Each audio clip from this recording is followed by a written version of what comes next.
Welcome to today's episode. Today's episode is about opto interrupters.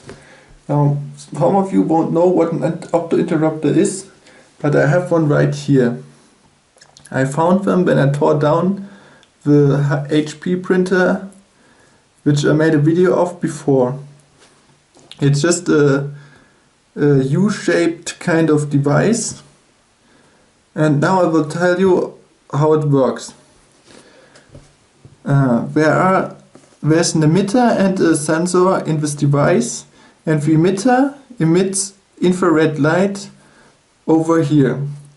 The sensor senses the infrared light, and it is actually a phototransistor, and the transistor is switched on by the light.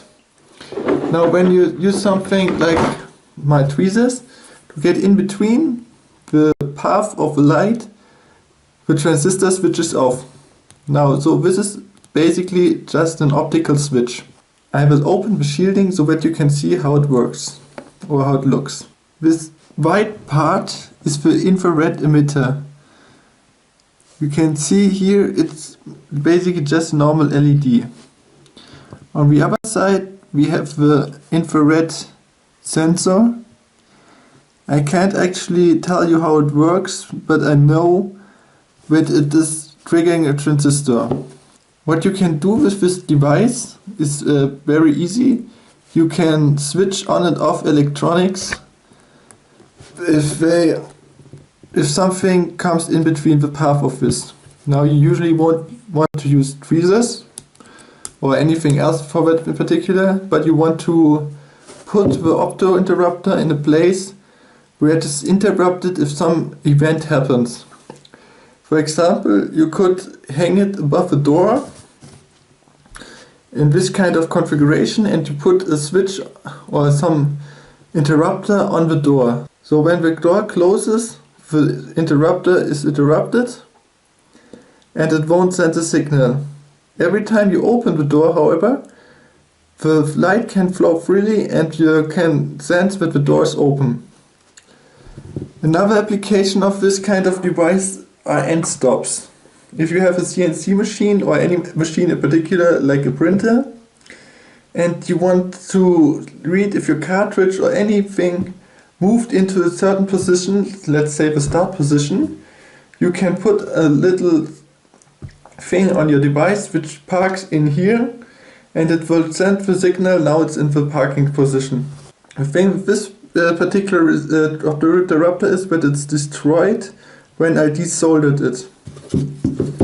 Another thing to be wary of is putting too much current through the little device over here. These devices take approximately 50 milliamperes, so you have to limit down your current. So usually when you have a 5 volt supply, you want to put a 100 ohm resistor behind it. At least that is what I did. And for this device, when measuring the currents, I accidentally touched the ground and I shorted it directly to ground, and about 600 milliamps got through it, which destroyed it completely. It failed short, which means after the current went through it, it was like an open circuit, and the resistor was the only load on the circuit. The sensor was damaged before and was destroyed by heat. So be wary of this. So now we can check out the schematic for this little setup. As you can see here, we have built in our opto interrupter. Over here we have the MOSFET, which I haven't showed you before. Up here is an LED, and some resistors are to be seen on all sorts of places. Then there's the usual power supply I use. I will plug in the power supply now and show you where the circuit works before I will explain how the circuit works. It is turned on now. As you can see, the LED turned on as well. I will turn off the light a bit to make it more apparent. I will now use the tweezers to interrupt the interrupter. As you can see, it works. And it works quite fast too.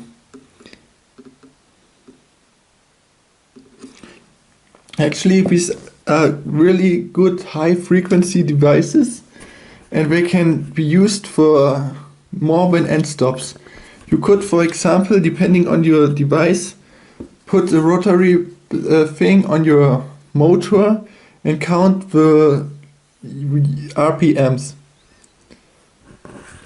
Let's talk about the circuit itself now. As you can see, I used the setup for shorting the grounds together as before. This is probably not necessary because of a power supply, but it's good practice to do this. Let's start from the beginning. In the middle we have our Opto interrupter. The Opto interrupter has 4 legs. 2 legs for the emitter and 2 legs for the sensor. The emitter is connected to power and ground, but ground is going through this 100 ohm resistor. This is very basic, and you could use a normal Arduino pin for powering this device as well. So if you don't want to use too much power, you only turn on the pin when you read out the signal at the other end. Now what we have here is the first white cable is again power to the sensor. And as we know, only when the sensor is not interrupted, it will let the power go through to the green cable. The green cable is connected to this resistor and the MOSFET. The MOSFET's gate is connected to the green line, which means that when the green line is high, the MOSFET will let current flow through. This is especially necessary because there's only 1.6 volts coming through this and only 25 microamperes of current, because somehow the transistor is still blocking a lot of it. So we use the MOSFET to amplify our signal. The MOSFET's drain is once again connected to the power supply, and the source is connected directly to our LED. For current regulation purposes, we also have a 220 ohm resistor over here. Then there's only the ground line going back. Now, one thing I didn't explain to you before was this resistor over here. This is a 1 mega ohm resistor. If we didn't have this resistor, the circuit wouldn't get pulled down to ground when the current is not running through anymore. I will demonstrate this by removing the resistor. What you will now see is that the current is still applied to the MOSFET and it won't switch off. As you see, the light is still running, and it will take quite some time until it is dimmed.